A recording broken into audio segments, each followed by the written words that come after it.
Horatio Alger Jr. was born in Revere, Massachusetts on January 13, 1832, the son of a Unitarian minister. Being sufficiently privileged, he attended Gates Academy and then Harvard, graduating from Harvard in 1852 at the age of 19.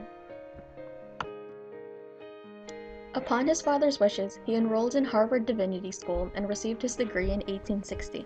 Shortly after, he received an unexpected inheritance, which allowed him to travel abroad and spend several months in Europe.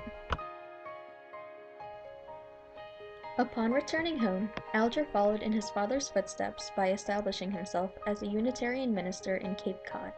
However, he was soon forced out of the church due to allegations of undue familiarity with young men in his charge.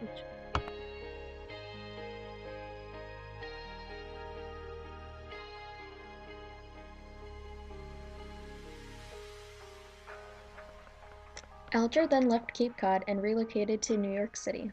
There he became involved with Newsboys Lodging House, a home founded by Charles Loring Brace for orphans and runaway boys. Many children in the city during this time had to contend with poverty, child labor, crime, squalor, homelessness, and insufficient adult influence.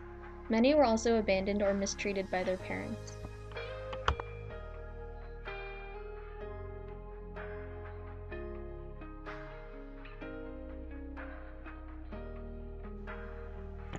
Alger became inspired by the experiences of the boys he met at Newsboys Lodging House. Having already written a number of books for children, he began writing novels based on the stories of many of the boys. Through his work, he attempted to address the social problems faced by city children of the time. His first bestseller, Ragged Dick or Street Life in New York with the Bootblacks, earned him success and prominence. Johnny had but one tie to bind him to the city. He had a father living, but he might as well have been without one. Mr. Nolan was a confirmed drunkard and spent the greater part of his wages for liquor. His potations made him ugly, working him up sometimes to such a pitch of rage that Johnny's life was in danger. Some months before, he had thrown a flat iron at his son's head with such terrific force that unless Johnny had dodged, he would not have lived. He fled the house and from that time had not dared to re-enter it. I am afraid that the poor boy had met with many hardships and suffered more than once from cold and hunger. Alger also created the typical Alger hero, a young boy who is born poor but manages to overcome odds and rise to success by living virtuously and working hard. This helped to create the modern rags to riches theme and stress the idea that any individual could rise to the top through hard work and integrity.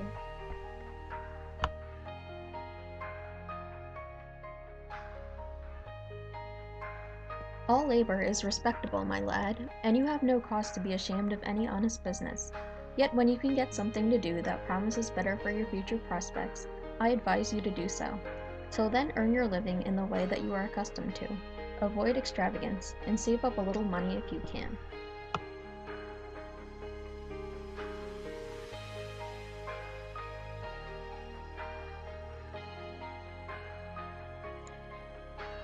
In his lifetime, Alger produced 119 novels, once managing to finish a book in only 2 weeks. Other popular works of his include Fame and Fortune, Sink or Swim, Luck and Pluck, Tattered Tom, and Strive and Succeed.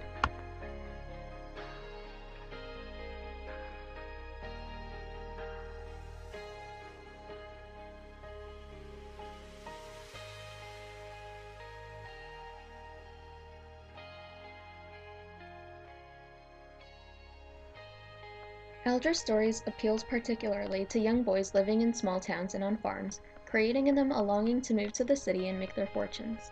Alger's work also popularized the moral and ethical messages of earlier American writers, such as Benjamin Franklin, emphasizing the importance of honesty and perseverance.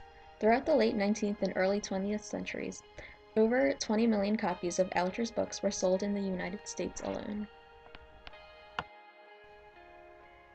To recognize Alger and celebrate the messages of his novels, enthusiasts founded the Horatio Alger Association of Distinguished Heroes in 1947 and the Horatio Alger Society in 1961.